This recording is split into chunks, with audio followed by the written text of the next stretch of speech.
This podcast is brought to you by the Group 2 of Pan Pacific University of Northern Philippines Bachelor of Science in Tourism Management second year students for the course Philippine Gastronomical Tourism.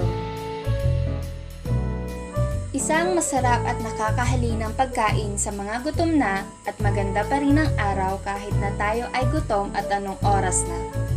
Hello everyone! This is Lian. And this is Daniela. Today, we will talk about the different Filipino cooking methods and techniques. The first one on the list will be about the characteristics of Filipino cooking, and here is Ezra to share the very essence of Filipino cooking. Filipino cooking is known for being simple with recipes requiring only a few ingredients and cooking without the use of a large number of utensils. Filipino cuisines incorporates Eastern and Western concepts and is heavily influenced by Chinese, Spanish, as well as American traditions. The majority of Filipino foods are stewed, sautéed, broiled, braised, as well as fried. When it comes to readying and cooking Filipino food, there are a few distinct approaches. The first is vinegar, which may be found in popular Filipino foods like adobo, paksiw, sinigang, kinilaw, and more. Essentially, vinegar not only adds a sour-based flavor to the cuisine, but it also has a preservation properties. Furthermore, another Filipino cooking technique is utilizing the sauce or patis as the major ingredient. However, fish sauce or patis, on the other hand, is not noticeable as vinegar and is replaced with salt in its absence. Numerous cooking ingredients that aren't readily available can be replaced with appropriate substitutes, modifying the flavor. In addition, the sausawan or dipping sauces that are offered with every meal can transform simply prepared roasted or steamed foods into bursts of flavor that follow one's own taste buds are a feature that is distinctive to Filipino dining.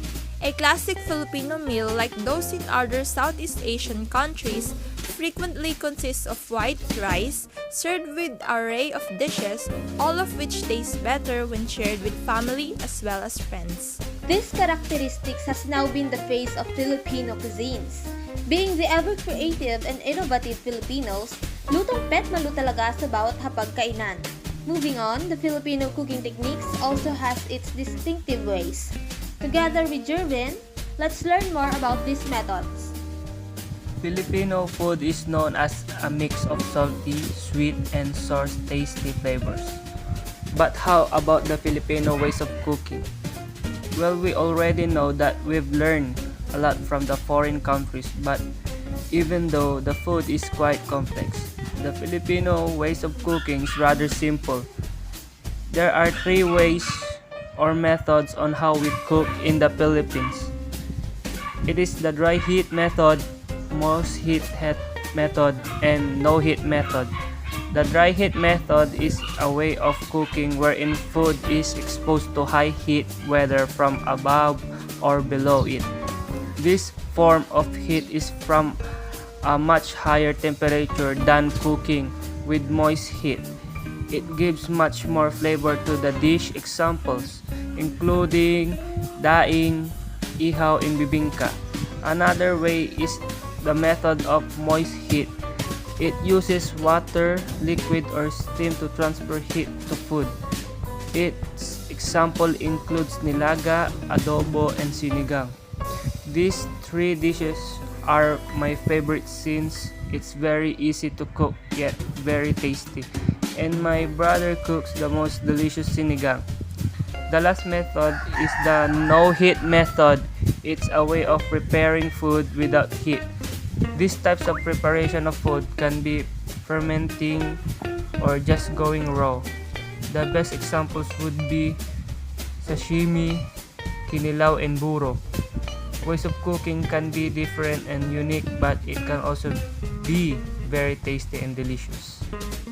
Now that we learned about the different cooking methods of Filipino cuisine, our math in everyday, merienda, almusal, tanghalian at hapunan is superb in every way.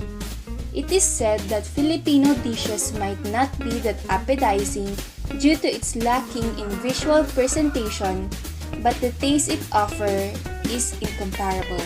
Yes, I agree. And now that we are in the middle of our podcast, it is also important that we should know the Filipino cooking terminologies. Mapapasabi na lang rin tayo na achievable ang luto ni Lodi. Adidas. The creative name does not refer to the tennis brand but to the barbecue of fried chicken feet. Makes sense? Adobo, the national dish of the Philippines. It can be made with chicken, pork, or both, served with soy sauce, garlic, and vinegar. A fritada, derived from the Spanish word fritada, meaning to fry. Bibingka commonly refers to a type of baked rice came from Philippines that is traditionally cooked in a terracotta oven lined with banana leaves and is usually eaten for breakfast or as merienda, especially during the Christmas season. Main ingredients: glutinous rice, water or coconut milk. Binalot, literally wrap, this generally refers to dishes wrapped in banana leaves, pandan leaves, or even aluminum foil. Filipino cuisine is composed of the cuisines of more than 100 distinct ethno-linguistic groups found throughout the Philippines archipelago. It centers on the combination of sweet, salty, and sour.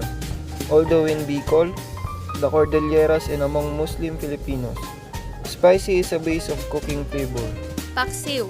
Paksiw is not exactly a dish, but a style of cooking in which both fish and meat are used. Pili nuts. Usually made as a merienda or is incorporated in other desserts to enhance the flavor due to the milky texture it gives off as it melts in the mouth. These terminologies are somewhat amazing considering on how it is being associated in Filipino cooking. But it does not end here. We still have the eating methods of Filipinos.